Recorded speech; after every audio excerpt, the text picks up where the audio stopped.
Colleen. We're ready?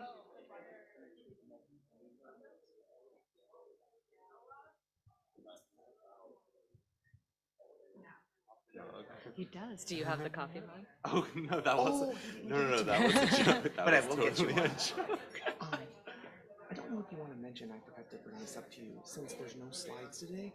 Do you want people to ask questions as you're talking and kind of? Can I do it at the end? Yes. Is that all right? Yes, that's Yeah. totally fine. So mention that's at the end as usual, and then we'll answer questions. One, two, Sure. two, We'll have two. fun questions. How long do you want me to talk for? Usually people do, like 40 to 50 minutes. How long is your talk about? I was going to say around like 40, 35. That's totally fine. Okay. Yeah, Okay. yeah. Okay. All right, we'll get started. Hello, everybody. Welcome to the Davis Lectureship Series. It is my great pleasure to introduce Joseph Bruch. He is, I keep saying you're new. I think for this first year, I can still say you're new. He's a new assistant professor here at the University of Chicago in public health sciences. Joe came to us from Harvard University. He was trained as associate social epidemiologist and health services researcher in population health studies with a master's degree in biostatistics. He was also a visiting research scholar at the Department of Healthcare Policy at Harvard Medical School. His research really focuses on the compatibility of different financial systems and actors with medical expenditure, healthcare quality, and population health. He has several studies that in the literally just numerous studies coming out in the last several years, looking at the influence of private equity ownership in healthcare. He is also examining, and this work is really emerging, the influence of financial lending on health outcomes and health inequities. So I'm really excited about that new research trajectory. And then he also directs the healthcare finance team within the Harvard Gender Sci Lab.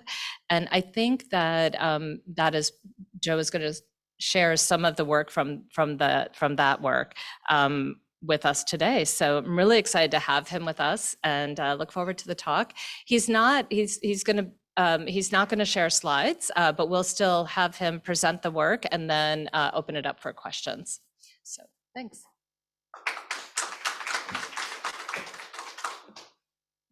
Hi.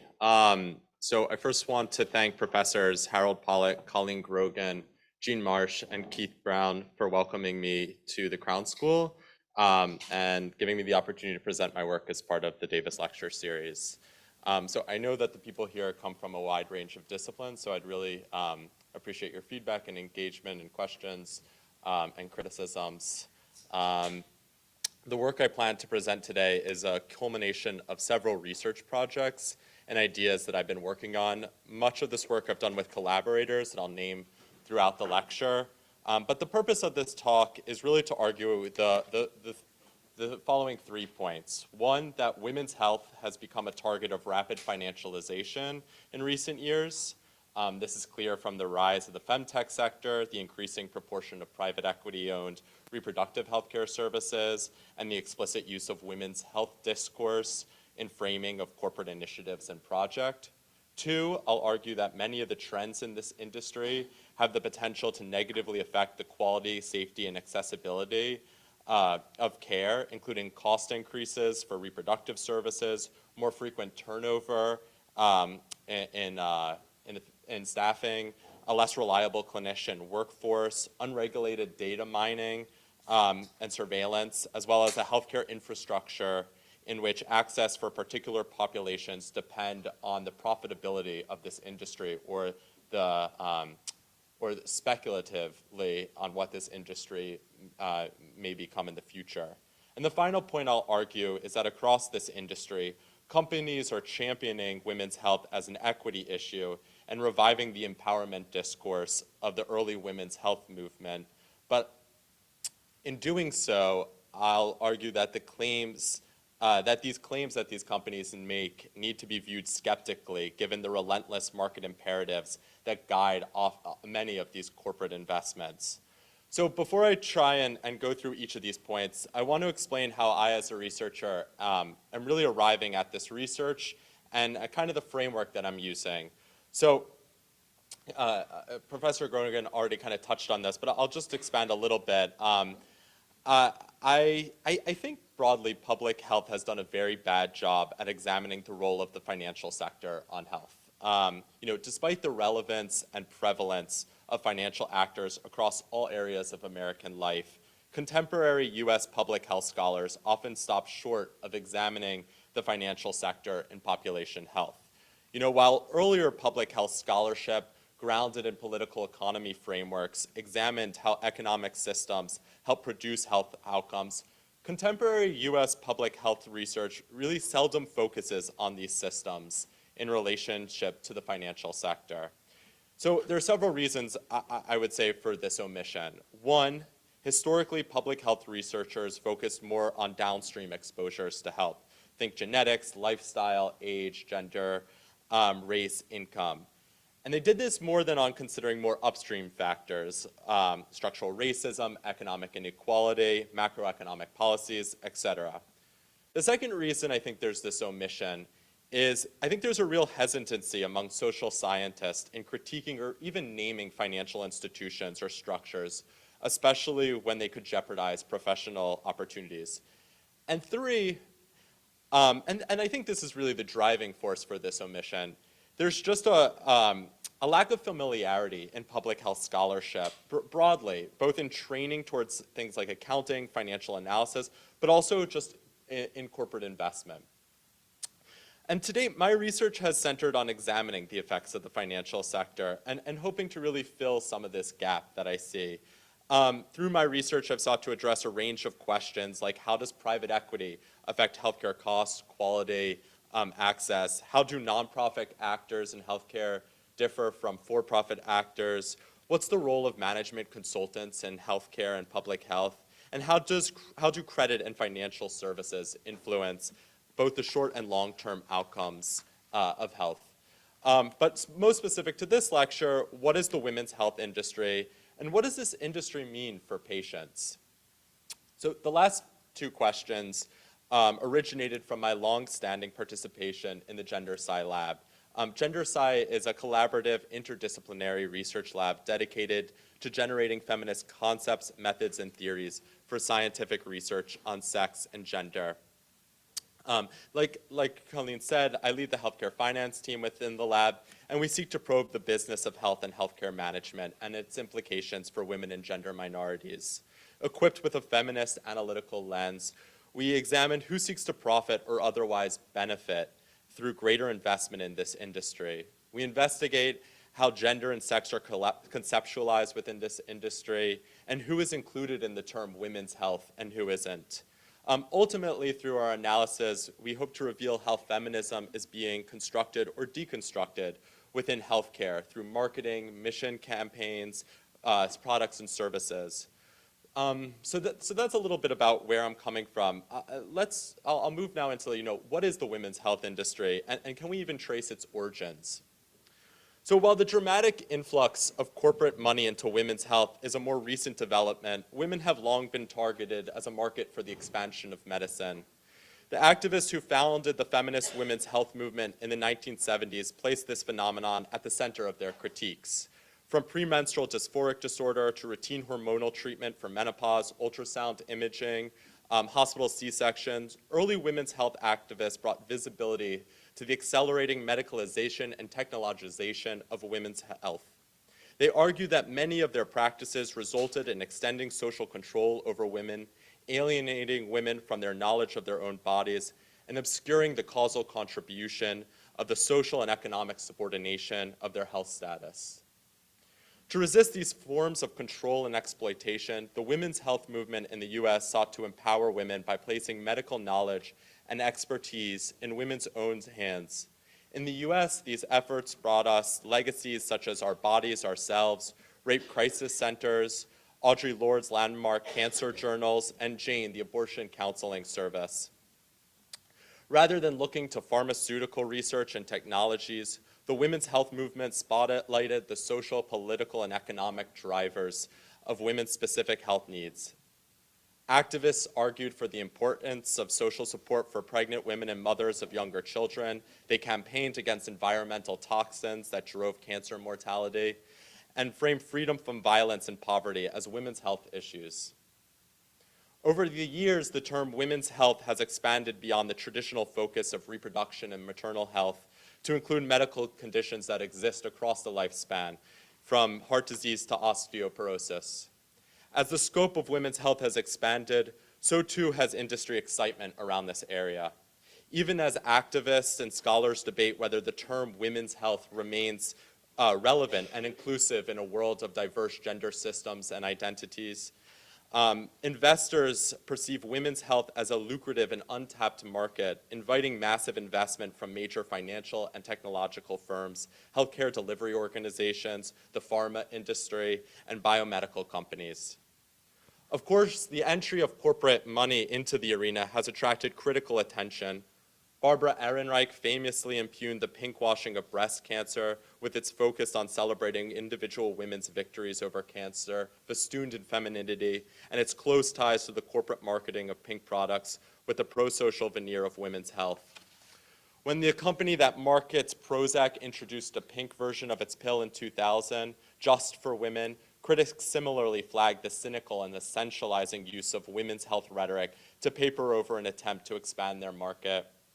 As investment in women's health is becoming more popular, many companies are reprising this playbook and are once again marketing their products and their missions using feminist women's empowerment discourse. Many healthcare organizations see opportunities in this industry. For one thing, in the US, women access health services, use medications, and spend healthcare dollars at higher rates than men. According to the US Department of Labor, women aged 19 to 44 incurred health expenses that were 80% more than in men in the same age group. Financial firms, including private equity and venture capital, are rapidly investing in several areas of this industry. Private equity firms essentially use capital from institutional investors and individuals to acquire assets like physician practices, nursing facilities, dialysis facilities, almost every area of healthcare to date. They do this by saddling their acquired company often with large amounts of debt, and then after the acquisition, the fund managers use the control that they've now garnered through the acquisition to essentially make profit within a small time horizon by selling the acquired company within like a 3 to 7 year time span. In a recent study I led in JAMA Internal Medicine, we found that between 2010 and 2020, over 1,300 OB/GYN and fertility offices in the US gained a private equity affiliation. Take United Women's Healthcare, one of the leading women's health companies in North America, backed by the investment firm Atlas Partners, as well as the private equity group Ares Management Corporation and Oak HC, a venture and growth equity firm. Over the years, Unified has become the largest physician practice management company dedicated solely to women in the US. Unified's growth is partially the result of acquiring other major private equity-backed organizations. In 2021, Unified purchased Women's Health USA, which was owned by Spherica Capital Management. Previously, Women's Health USA dominated the OB/GYN markets in Arizona, Texas, Connecticut, and a couple other states. Private equity is expanding now into the hospitalist sector, too, with an eye towards OB/GYN hospitalists. For example, private equity firm Kohlberg & Company owns OB Hospitalist Group, the nation's largest and only dedicated OB/GYN hospitalist provider. The group includes 1,000 OB clinicians in more than 175 partner hospitals across 30.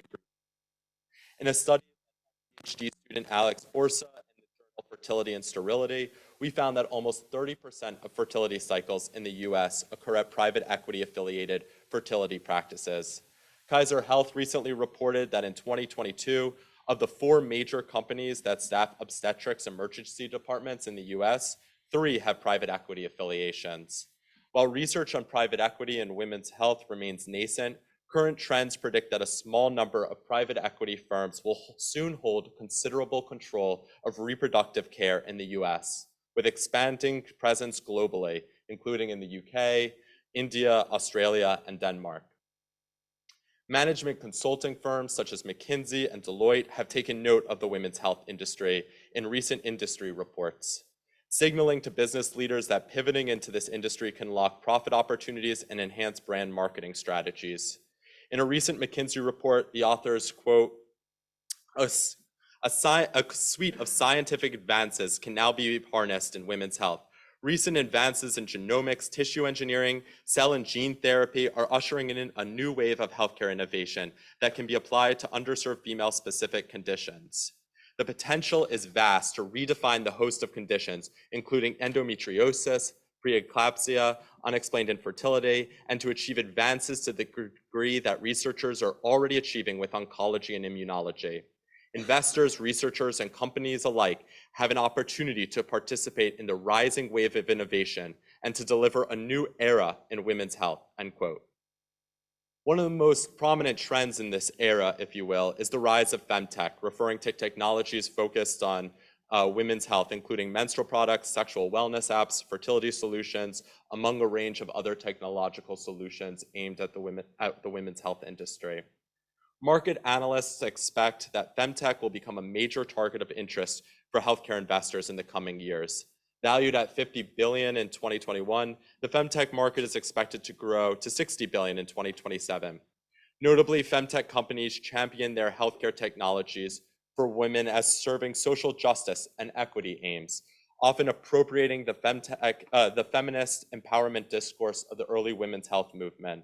For example, Flow, one of the most popular women's health apps, offered personalized health information for menstruation and reproductive care, promising consumer AI-enabled insights onto their body. The company brands its products as an empowering technological solution in an age where women's health remains undervalued and underfunded. Maven, one of the largest virtual clinics for women's and family health in the US, markets itself as delivering the next generation of care in a post-Roe world. Beyond the clinic and the marketplace, women's health has also become a strategic platform for boardrooms to project corporate social responsibility and a commitment to health equity. Pharmaceutical companies, biotech firms, and other private sector healthcare organizations are prominent sponsors of women's health research centers and advocacy organizations, such as the Society for Women's Health Research in Washington, D.C. In recent years, healthcare organizations have rolled out new initiatives, partnerships, and foundations focused on women's health. For example, the Catholic healthcare system, Common Spirit Health, which is currently the second largest nonprofit health system, as well as the largest Catholic health system in the US, recently entered into a major joint venture with popular femtech startup TIA to create virtual and in-person women's health clinics. So why is this even an industry? So while I could use the term sector or just women's health when describing the rising investment and corporate interest into this area of healthcare delivery, I thought it was important to emphasize the commodifying nature of this industry. In a recent published article in The Lancet with Sarah Richardson, of which most of this lecture is based, we argue that the women's health industry reflects the primary business incentives and financial motives inherent in an industry. The actors in this industry broadly include a range of corporations and healthcare companies, private equity, venture capital, startup, and pharma, selling services, technologies, and products that target women. The term industry is important because it captures both the constellation of different actors, while also reminding us that at its core, there is a bottom line with financial transactions at play. This marks a change from the women's health of the women's health movement. It centers the corporation as a driver of women's health, and it forces us to think of women's health as a target for profit opportunities and expansion. At the same time, by concretizing the term women's health industry, I want to be careful about the use of the term in essentializing the category of women. Specifically, the concept of healthcare provisioning specific to women may not be inclusive of all genders. In fact, much of the investment excitement about women's health is strikingly disconnected from feminist activism, in is strikingly inconsistent and disconnected from feminist activism, in which the very concept of women's health is being deconstructed by patient and advocates. Many organizations are engaged in introspection at this point, leading the advocacy organization National Advocates for Pregnant Women, for instance, to recently change its name to Pregnancy Justice. In an advocacy context, the construct of women's health can homogenize the needs and experiences of women who may have different needs across communities and social groups. A fractured approach to healthcare for women may be in tension with more efficacious and efficient means of delivery through community clinics and family practices, where, for instance, reproductive services can be provided in the stream of general care provisioning, embracing all regardless of gender. Here, there is a misalignment between the women's health industry's construct of women's health and what advocates for reproductive justice, sexual health, LGBTQI+, and health equity say is needed. So this question of what is and what isn't included in the term women's health is challenging and often very much an area of intense inquiry within feminist biology, philosophy of science, and gender studies scholarship. Still, I think the term women's health industry is important here because even while the coherence of the term women's health is in dispute, an industry is being built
Tris Costello, founder and CEO of the venture capital firm Portfolio, which brands itself as the world's most powerful community of women investors, quotes, "Because men don't understand women's healthcare, it's critical to have women writing checks," end quote. And a McKinsey report on femtech recently quoted, "Across the value chain, a more inclusive, gender-aware healthcare system could help support more women to become investors, inventors, physicians, founders, and healthier human beings, solving for the health conditions of other human beings." Research has shown that when inventors set out to solve health problems, male inventors are more likely to solve for a male-oriented condition, while women-led teams solve for both, end quote.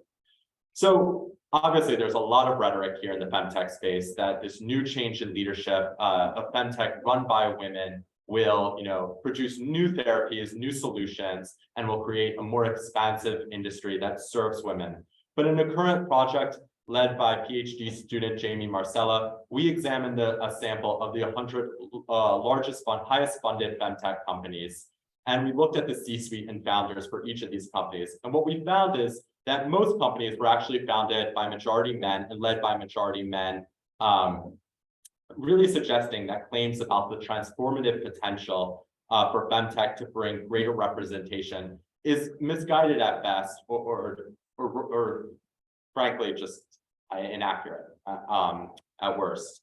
We've also been analyzing the way that femtech companies are marketing their products. We think that the advertising medium femtech companies choose to utilize has profound implications for how women's bodies and health are conceptualized, both in the marketplace and by the consumer. As well as, we think that the reason marketing language offers insights, we think that marketing language offers insights into how companies are contributing to public discourse on femtech, and really the rhetorical claims that they expect to be most effective on their desired patient consumer. And what we found is that many of the femtech companies use what we refer to as empowerment feminist rhetoric, or language that reaffirms the consumer's authority, power, or capacity in a way that encourages the individual patient consumer to self-regulate their bodies as the primary means of attainment. They use words like freedom, liberation, and support.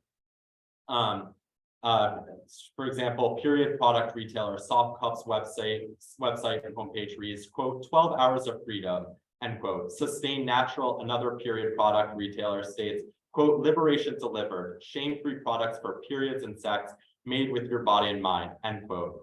And Willow Pump, a breast pump retailer, states, quote, free yourself from traditional breast pumps, end quote.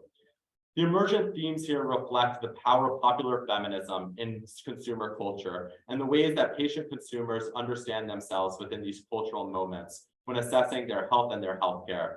While the marketing discussed above emphasizes freedom, self-care, expertise, and the greater good, the growing market in women's health of personalized medical providers and app-based wellness services further emphasizes the socially mandated need to self-regulate, monitor, and controls one's body for the sake of self-optimizations. As Jamie Marcella argues in our piece, companies are using mission-driven rhetoric, like language that claims that their businesses are dedicated to a higher calling than just profits.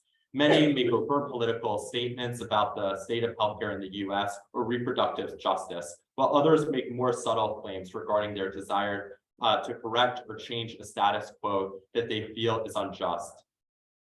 And some are emphasizing that their company is part of a larger justice-oriented trend of donating to charitable causes relating to women's health. So what do we make of this marketing? Well, what we argue is that femtech companies shift the authority and responsibility of monitoring reproductive processes away from the physician and reframe them as the individual responsibility of their clients. With femtech, many of these apps are promoted through feminist empowerment rhetoric, further allowing consumers to use the apps and services to regulate their bodies. While femtech companies identify themselves as empowering alternatives to patriarchal, inaccessible, and inconvenient offerings in traditional healthcare, In reality, these marketing messages can contribute to a pernicious adoption of the ideals and rhetoric of women's health activism, in which taking control through the self-regulation of the body becomes a replacement for collective action and obscures the structural issues that contribute to the social determinants of health that affect women and gender minorities. As Jamie argues in our piece, femtech has become such an exciting target for investors who care about social impact and gender equity, because the promise of femtech says that if venture capital firms are willing to invest enough of their capital and consumers are willing to invest enough of their time, resources, and spending power on these startups, we can solve the problems of limited gender representation in leadership, lack of access to healthcare, and reduce the prevalence of health conditions that disproportionately burden women. But I worry that many of the femtech products that offer this form of techno-solutionism wrapped in empowerment feminist and mission-driven rhetoric ultimately may not provide the revolutionizing effects they claim to. Beyond their individual-centric focus, many of these products are simply not affordable or accessible to a significant number of Americans. For many of the highly popular apps, there's also just a question of efficacy. Take some of the menstrual tracking apps. In a study by Daniel A. Epstein and colleagues, the researchers examined 2,000 reviews of popular menstrual tracking apps. And they found that many women find current modeling assumptions about stability and regularity insufficient for predicting their menstrual cycle. And many people found that their apps were not sufficiently able to account for life experiences that can impact menstrual cycles. The reality, though, is many femtech apps just simply have yet to be rigorously tested, and the benefits of these apps remain unclear. But one thing is clear: these new platforms for women's healthcare delivery really may become a maleficent source of data surveillance. Femtech companies in the US tend to be under-regulated or fully unregulated on privacy and data security issues, exposing consumers to data breaches and sensitive information about sexual and reproductive healthcare. Security experts have recently warned that data from popular femtech technologies could be used to prosecute those seeking an abortion in the US. It's also worth stepping back and thinking beyond femtech and how corporations are leveraging women's health for their businesses. Increasingly, corporate appeals to women's health are undergirded by profit motives, which may create misaligned incentives, both in the industry but in healthcare broadly. For example, hospital-sponsored women's health centers were present in almost half of US hospitals in the early 2000s. And they often fashioned themselves as extensions of the empowerment-focused healthcare delivery model of earlier feminist women's health centers in the 1960s and 70s.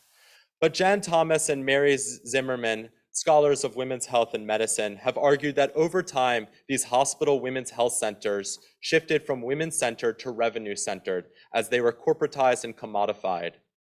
It's worth noting that if profits are not maintained, companies may quickly change course and disinvest, abandoning or dismantling care that patients rely on.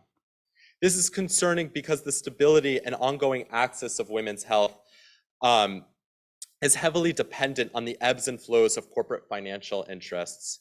As we've seen, women's health is now one of the first domains to be disinvested.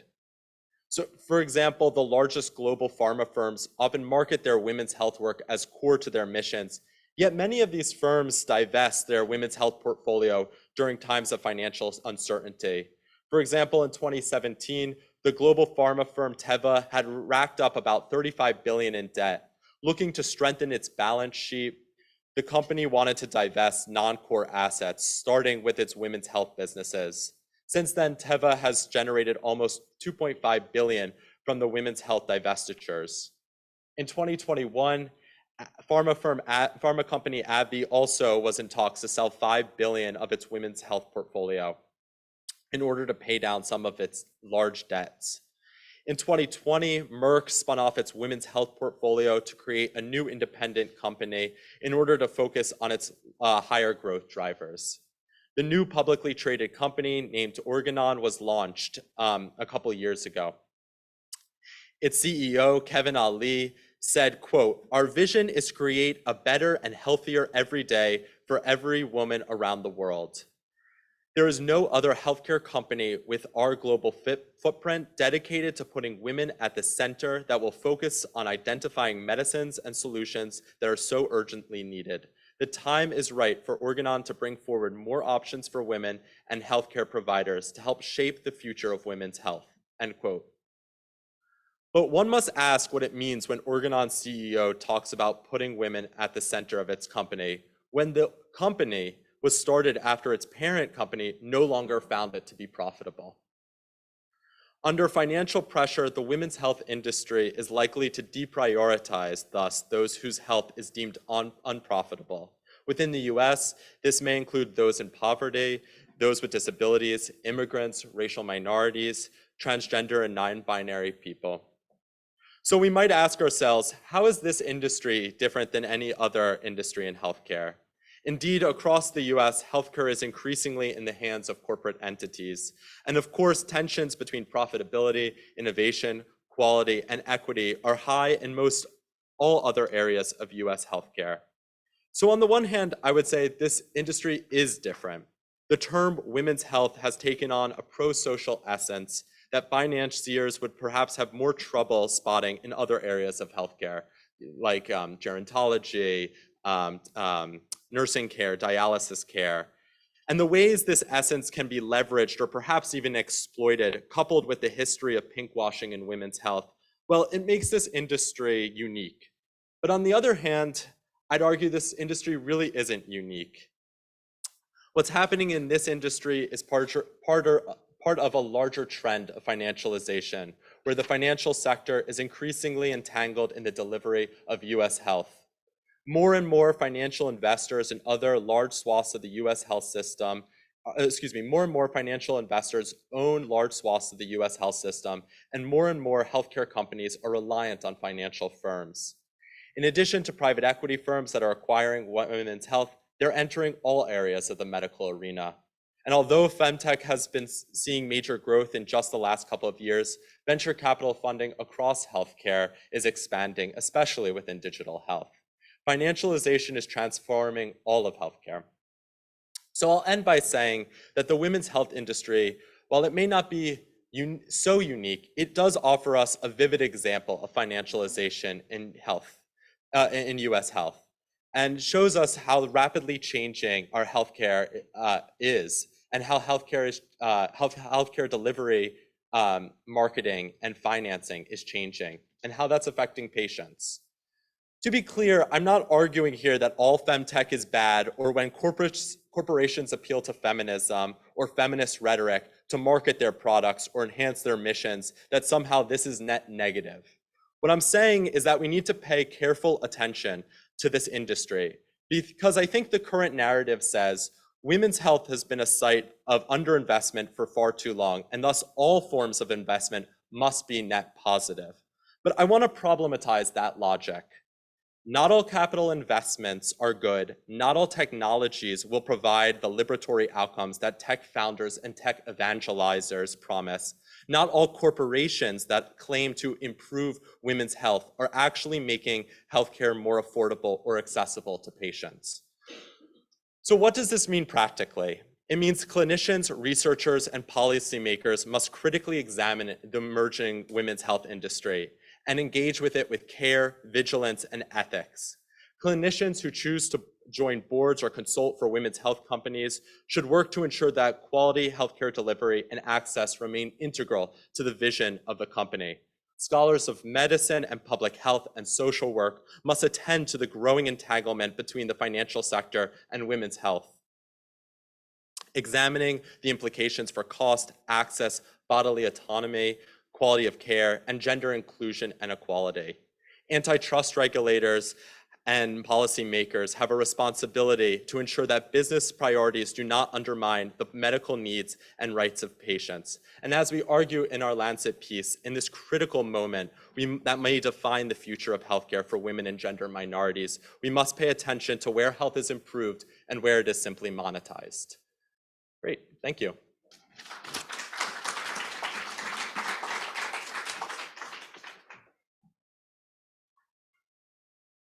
Great, thanks so much, Joe. So yeah, we'll open it up to questions. And people on the Zoom can pose questions, but what about in the room? Yeah. I have a question about the interplay between regarding like traditional responsibility. Okay. Hello. I'm Zoe. I use she, her pronouns. I'm a fourth year in the college studying public policy. And I just had a question about what you said about the interplay between, I guess, physician responsibility and then this bent towards telling people that they should self-manage or self-regulate their health.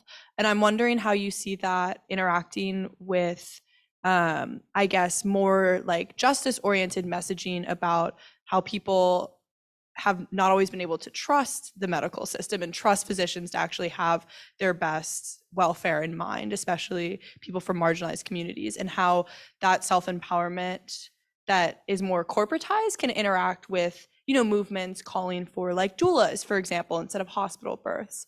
I'm just wondering if you can speak a little bit more about that.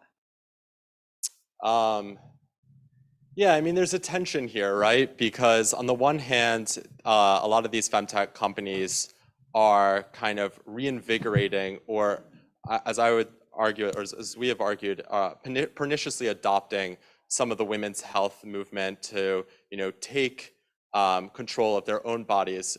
But I say this is a pernicious adoption because while there's an essence of that in the women's health movement, it wasn't motivated by profit expansion, and it always prioritized the structural determinants of health and the importance of collective efficacy in improving the health of women and gender minorities. The current kind of femtech rhetoric, I would say, some of it really does hinge on kind of taking control of your healthcare, but again, it obscures the larger and broader like social political aspects at play. But at the same time, and I think this is the tension, is some of them actually do there are new femtech companies that are calling for greater doula access, and there are femtech companies. So it's not a one-hit, criticism of femtech. And there's a huge variety of how femtech firms are marketing themselves.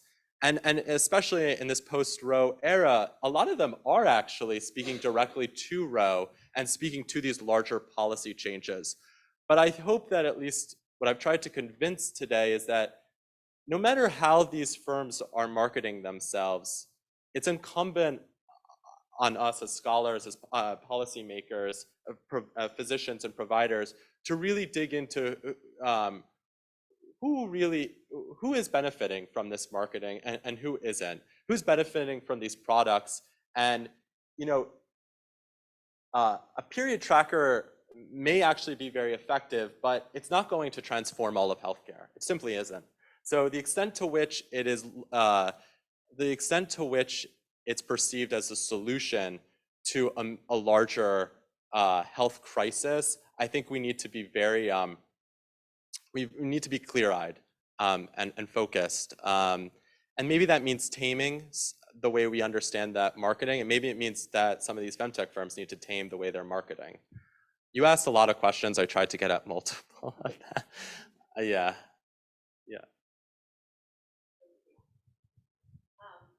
Okay, so I'm with you 100%. Oh, hi, I'm with you 100%. I'm Marisha. I'm in the Department of Public Health Sciences, and Joe's my colleague, so I'm going to give him a hard time.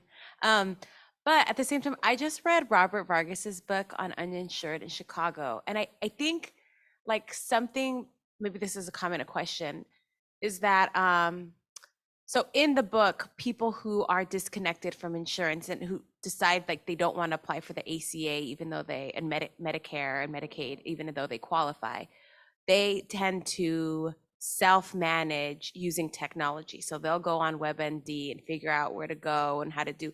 And so I think like something to think about is, low income, and it was around Latinos, but he looked at like low income, racial, ethnic minorities in Chicago. And so like for those communities, I hear what you're saying, but they're also stuck between a rock and a hard place, right? Where it's like traditional women's health, OB-GYN services, particularly in the safety net, are incredibly dehumanizing and people don't want to use it.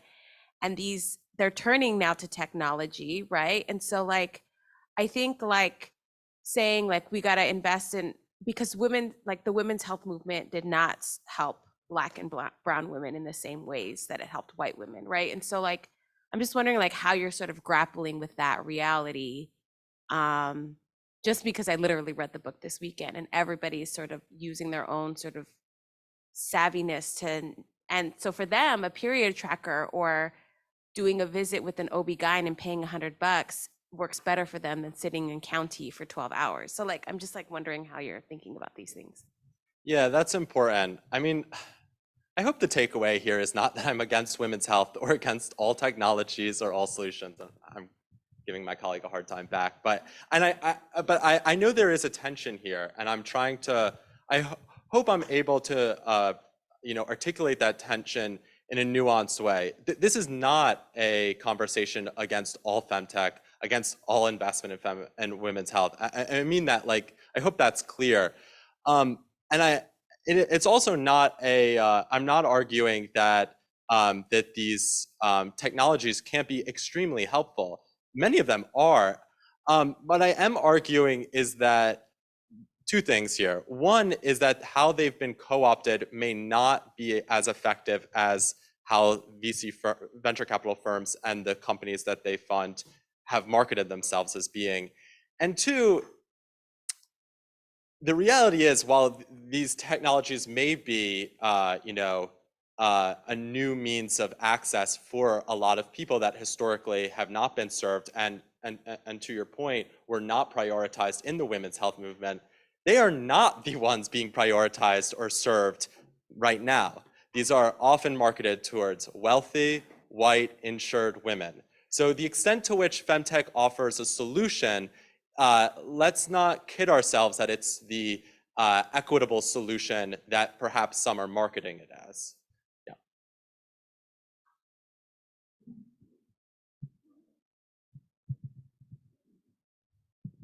Yeah.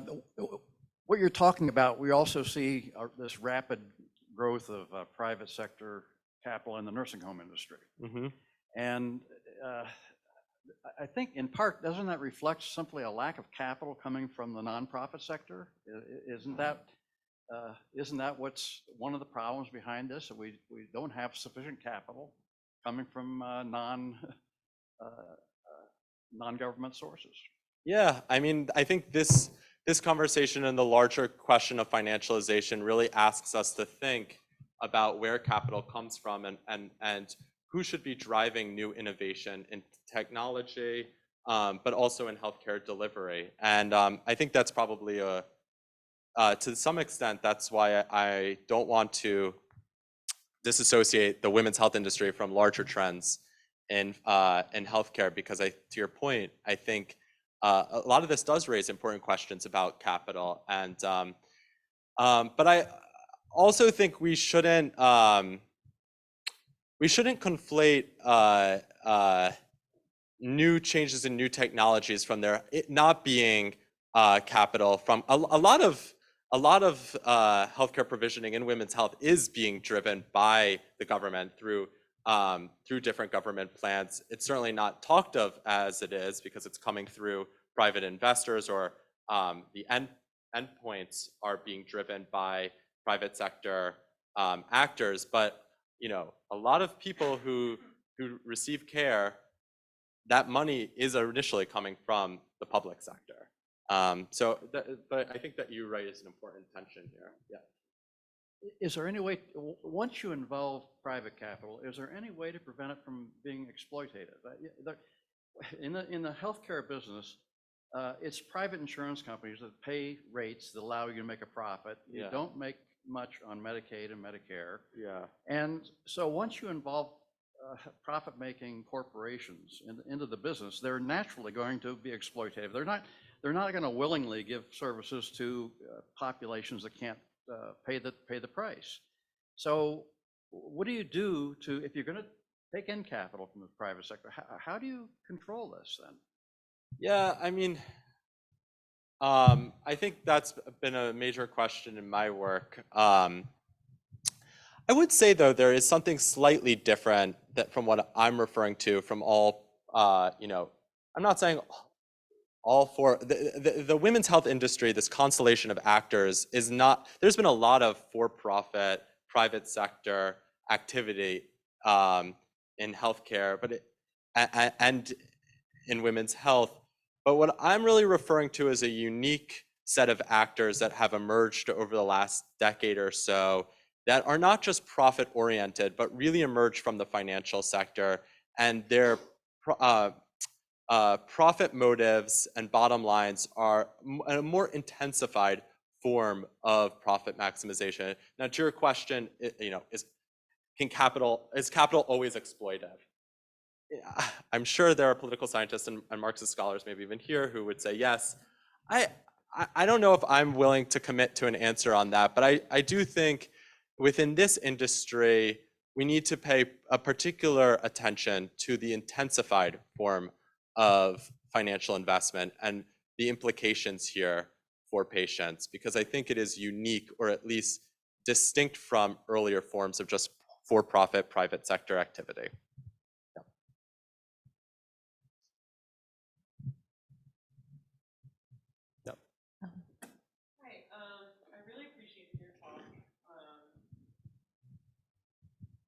Hi, I really appreciated your talk, and I think I'm really interested in, I think, like the sort of labor politics of the healthcare industry, and specifically, I think some of the things that you referenced in passing around, like what implications privatization or private equity can have on things like turnover in some of these places where investments are getting made. And so I wonder if you could just sort of distill for us a little bit about the argument you're making in terms of what private equity might be doing in terms of how we conceptualize the provider role, when sometimes the provider is taken out of the equation and the provider becomes an app, but then also like what that shift in the provider role does in terms of thinking about patients and their roles or responsibilities. Like if you could just frame it in terms of those like categories and the way that we might typically understand them versus the role or change induced by private equity investments. How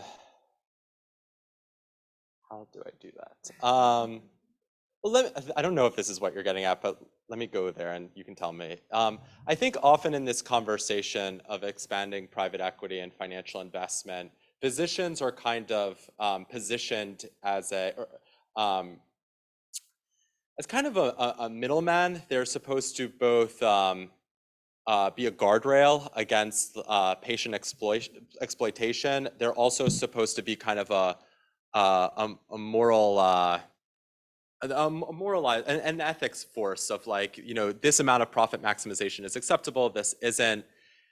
And I think what private equity does, I'm not sure it's unique in this, but I think what it does, at least partially, is it actually makes us reconceptualize the role of the physician as a stakeholder. Not just a stakeholder because they are the ones private equity firms are actually going to, oftentimes, to sell out their practices. Sell out as in like sell their practices, although some would say they're selling out their practices. They don't just become a middle person. They in fact are helping orchestrate this change. And to some extent, they have a role in continuing to guard it. In some extent, their ability to be like the solution, the kind of answer to this issue, if you will, may be limited. At the end of the day, private equity firms are going to expand it to healthcare, whether providers, but specifically physicians, are okay with it or not. And they can sound the alarm, but ultimately, I think the stakeholders here are patients, they're policymakers, they are they are scholars. I worry that sometimes by centralizing the physician because of their role within healthcare, we actually do a disservice to patients. And I think actually physicians would say the same. They can't be everything. They are there to deliver care. And to the extent to which they can do that ethically, that is their primary job. That wasn't what you were asking. No, I think you got at it. I was just curious how you would respond, and I think that was a great answer. Okay.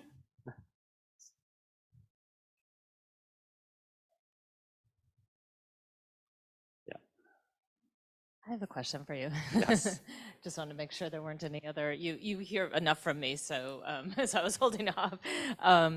But um, I have a couple questions, but I hadn't heard that you're, the part that you were telling about, part of the rhetoric in the women's health industry and femtech in particular is that women are leading these investments, the kind of the whole women's led argument, and that because it's women's led, it's going to be much better care and really tailored to women.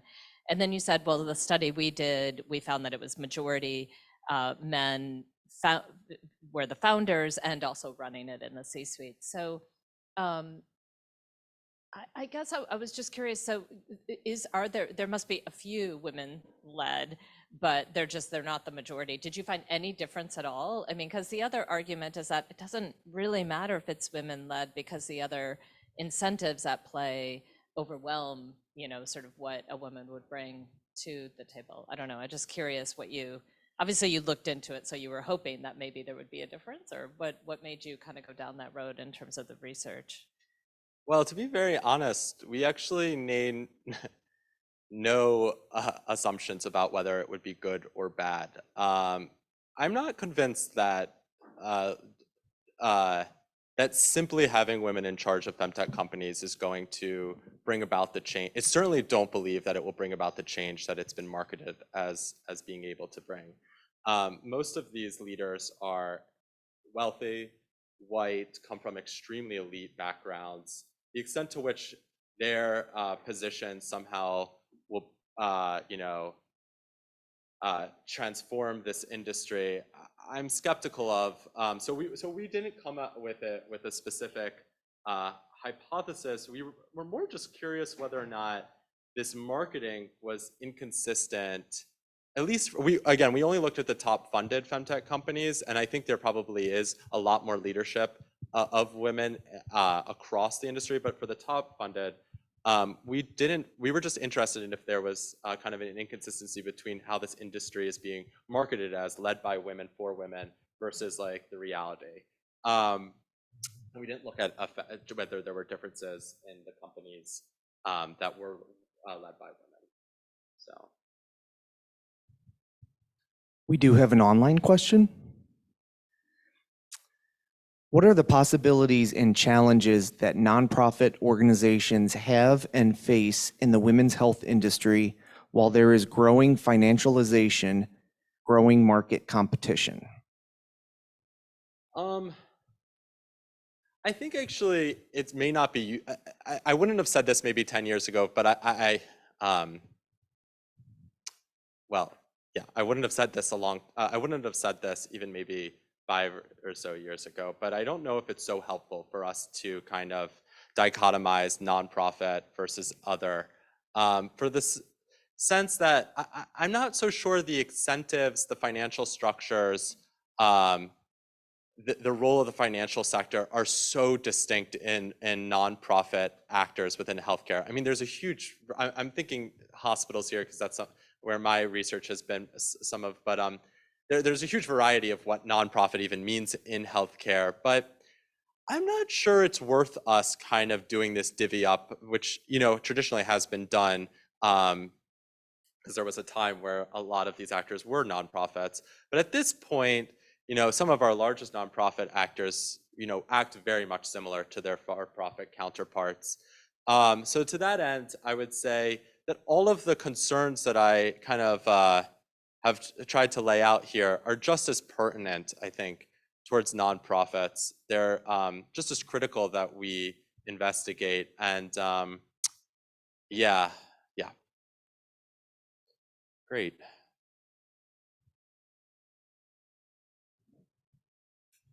I also wonder, at the end you said sort of, what should we do? And you had, I think, some good advice for providers, policymakers. Well, you kind of mentioned who's responsible, who should take action, right? Providers and a whole group of different providers, including social workers, which I was happy to hear, policymakers, antitrust. But I was wondering if you could, I'm putting you kind of on the spot because I know this is a really hard question, but if you had a policymaker in the room and they wanted to do something in the femtech area, what would you suggest? What should they be doing? First thing I would say, better data surveillance and data regulation. I mean, it's really concerning how much data is currently not regulated within femtech. And that's just baseline. Like our HIPAA violation, like that is not covering a lot of femtech, most of femtech. So that's concerning. You were asking specific to femtech policy? Yeah. Yeah. I mean, a lot of these private equity acquisitions of OB-GYN and fertility practices have gone under the radar. And now you have just huge regions that are largely just private equity owned, where the services are delivered by private equity affiliated practices, and we just don't know what the effects would be. So I would say greater enforcement, or at least vigilance by state attorney generals before those mergers and acquisitions happen, certain requirements that prevent the saddling of debt onto the acquired company, or prevent immediate sales. I'd also make sure that any acquisition, right now a lot of these firms are selling the real estate of the practices, and so the extent to which policymakers can ensure prior to acquisition that that's not going to take place in the immediate years after the acquisition, that seems just, again, these are like baseline kind of policy requirements. Yeah.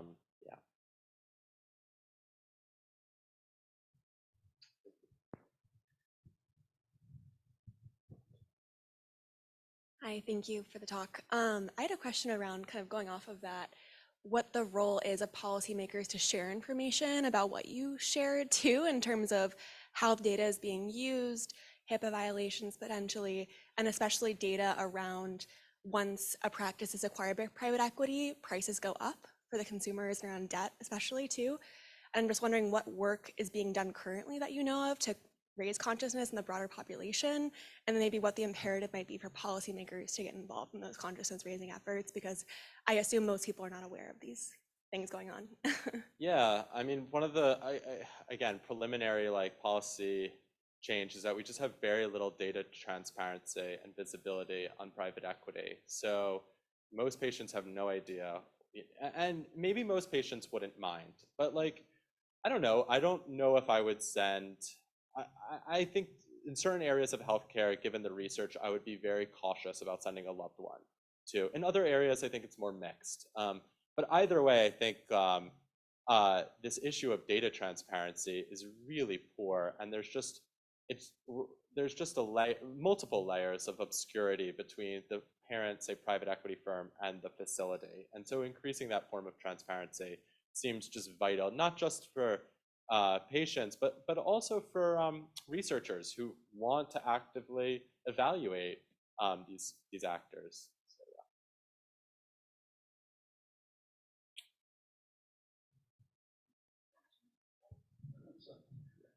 Now, one more question. One of the benefits, presumably, of having private equity involved in it, it brings innovation to the industry. yeah. And we know that in general, when you say these large health systems have market power, they have monopoly kinds of characteristics, and when you have that, you don't tend to innovate. You don't make investments in innovation. So how do you, from a policy standpoint, how do you spur innovation without having actors like this come into the market?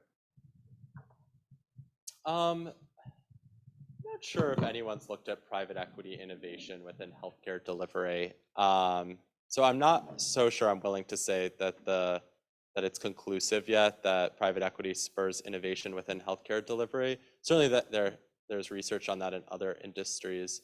But I would also just caution against, the logic that there hasn't been innovation, or there isn't the possibility of innovation through other means of capital. I mean, this gets to your earlier point, but there have been, CMS has different innovative models and offers different funding streams for innovation. Large health systems that are not private equity financed are constantly innovating. But I mean, to the larger question of innovation, yeah, I mean, this really gets again to this question of capital investment and where is capital investment necessary and how is it where should it come from? In other countries, they have innovation. They're not all using private equity. So there is, there is opportunity here for diversity of capital. So I'll be honest, that's kind of the limits of my my feelings right now, because I just don't feel like I have a good enough assessment of innovation as it pertains to private equity and healthcare delivery. Yeah.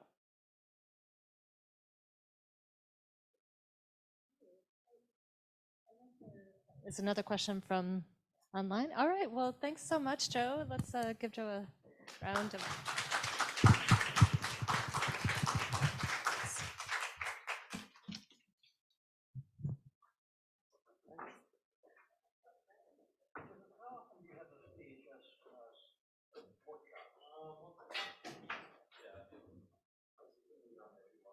I